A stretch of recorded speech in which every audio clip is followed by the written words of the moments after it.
JB Danquah ye be pa. In fact, somebody describes JB Danquah as a brilliant scholar and a convinced Christian. Now, when they feel that JB Danquah belong to no NSA. Before JB Danquah's PhD, which concerned it with Akan customary institutions, or that concept of God. Now, Abrofon fi said, Bibini, Ayafanya Mehubiano, Ayantron, the Supreme Court. Na ye nim Supreme God no. And a JB Danquah the third degree in PhD no. Or the children say, Akofo. Say ya can't God when you coupon one. What the buyer ya can't customer friend when ya me noa. And Chasiano, and you know my bosom biara. Nyame obia o nyam. What you say? Or ye divine, or ye kron. And I say nyame obia winya no one me. And no Yankopon or Yankopon Yanko Cassia, I would to make sure no into what these definitions and interpretations and translations in Indian you say answer na broni ebebano. Very good. Into a one feel that ye can't at the one a basso a respect no. Aha, say a before ye and some bosom, yes, some or Yankopon, and there a bebu bebrea. On any ratre yina dwene wo te se bia se ubu kotokwase anyame ehwe wo sa no mani na nya broni na be kire ye sa be ne enim se nyame ewo so ono di ohie ni asem ede ma no JB Danquah kani na me pacho ne field no no wo yi free wan ye fei tama 1962-63 Nkrumah Obie Institute of African Studies University of Ghana ni speech no oka obabi before mienu din said they should learn from them, otherwise the institution will not be any institution. About Professor Anton Wilhelm, the first black scholar, our Ghanaian. I know we are Obekan say, only a philosopher. We are Obekan JB Danquah. That JB Danquah no waben no man watch rono. I say a shame na yesia. That is, Nkrumah was a very honest academic into the field of history. And religion and philosophy na JB Danquah belong and me pacho de man one kasa wo muntemu nye into oduru ha omoni din there be onye sa dishonest scholar there be na mom say obeka se Ghana no de ba pacho nyo no say obeka se ono no de Kwame Nkrumah ba Ghana me pacho onye wono a and omun so eka se Buzia ne Ghana's first professor no and so I am from so Buzia rather was the first African professor at the University of Ghana. Na professors ni nyina ye abrofo. Na Professor Buzia ne first bibinia oba bachelor at the University of Ghana Institute of African Studies. Na mom the first Ghanaian professor was Professor Anton William Amo from 1703 to 1756. Oba professor in philosophy at Germany. Our child, your Halle University, Jena University, Leipzig, Wittenberg. Our Germany. Ara, my memory of the next 25 1703. That's more than 200 years. And son here Buzio. Buzio on either 1910 or 1915. I think 1915. Now mono ya won 1703 or Axim, a small village called Okonu. Okonu near Axim. To one must say. Buzia was Ghana's first professor, rather the first professor at Legon. Na bibi memu nyinara bibi ni odi kan ko school Ghana ni ofri Ghana Axim onone Anton William Amo the Black Star.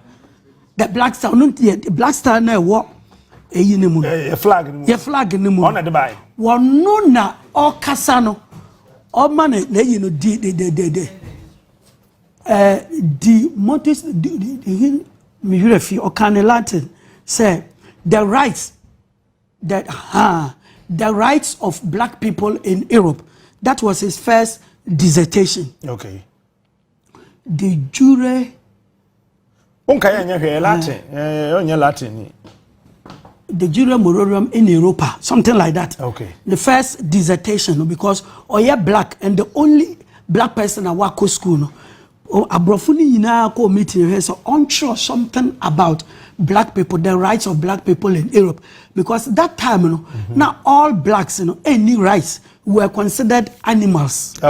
ne mmoa na ma Belgium koye human zoo no omudi nipa ko Britain for ye be America na ebi ewo ho enti na blacks nto aba even the US until 63 until 63 na omo nto aba ebi before ya bre o enti sa pieces no aye kan se ontwero no na otwero bibi se Europeans wahu consider womu ho said they had always been free starting from the days of the Roman Empire.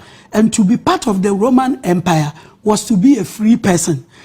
As a free person, to be free means to think freely for other people. And during the Roman Empire, now black people were free people who were part and parcel of the Roman Empire. Omuba Egypt, Omu Pharaohs, ni ade no omu ni won yina di dwabo mekun tokwa ebom. Tie yina ye free people. Nti say na Europe that price itself as civilized based on Christian civilization.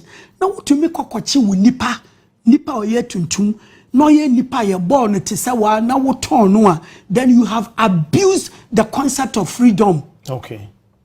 Nti anu na papa no propaganda theory kan bibia kama ane ye man nsa so said the Black Star. It is a yet wo kana see dia the first black professor ayamo. First black scholar Anton William. Black scholar. Anton William. Amo. Ono na no science. Ofrazim ono no otro ni dia. Ni book ni bibia mu. Otro Antonio Golomos Amo. That is in Latin. Okay. Ab Azimo in Guinea. From Axim in Guinea. So that part of West Africa, the Guinea coast. The Biana Okano. In fact, one friend who saw a German da. Antonius Golomos Amo. Abazimo in Guinea.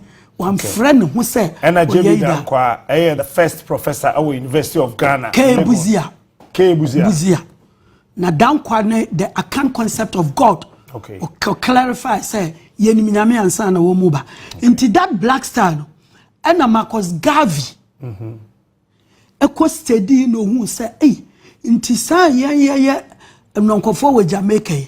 Bibini bi oye nua be ye professor in philosophy. Now the whole Europe is a country omu di animu of philosophy. Germany. And obey a professor wa kire abrofo ade. Then one day concept the dinner done so appellation the Black Star or creating a company sir. No, so one day all black people in America and Caribbean will come back to Africa in a ship called the Black Star.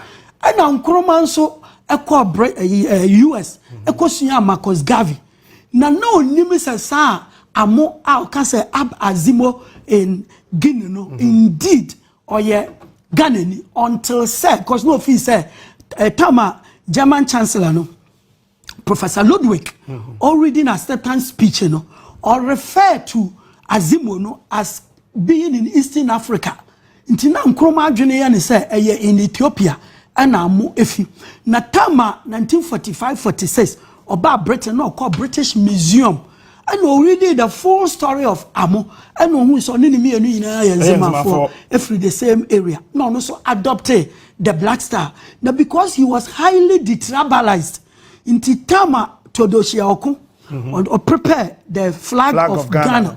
No catch and some for Black Star into middle and I mean in her last interview before she died okasa sadia and enkonya ni star ni bebre te say American flag no see there be me here ba kope because Nkrumah with superior knowledge was referring to one man called Amo who showed a brighten or star or shining in Europe or be a quite ma nama abrofo no who says sir giving so the that's chance. the history behind the Black Star. Just one star. Kantisa Katodioshi Aku Yeli Bebre. Nkrumah had in mind one person or be a quantum who say giving the chance. A dear Pia Bronia and Yansu bet me Ayebi. In the speech, you know, say the black man is capable of managing his own affairs. And then the book not show conscientism, no copiamo. Everything. I say you see there now. Obi Canada. Fabi Ekawuni Yinuko. Men you never been say he's a liar. The patron yes and the pastor ani better now. Yedika kaya de yosia de pa mpacho nka wo ka ba frame me ye bosre mu ka scholar anka wo ba frame na wo ka mpacho nka ye nyi wadi nka me ko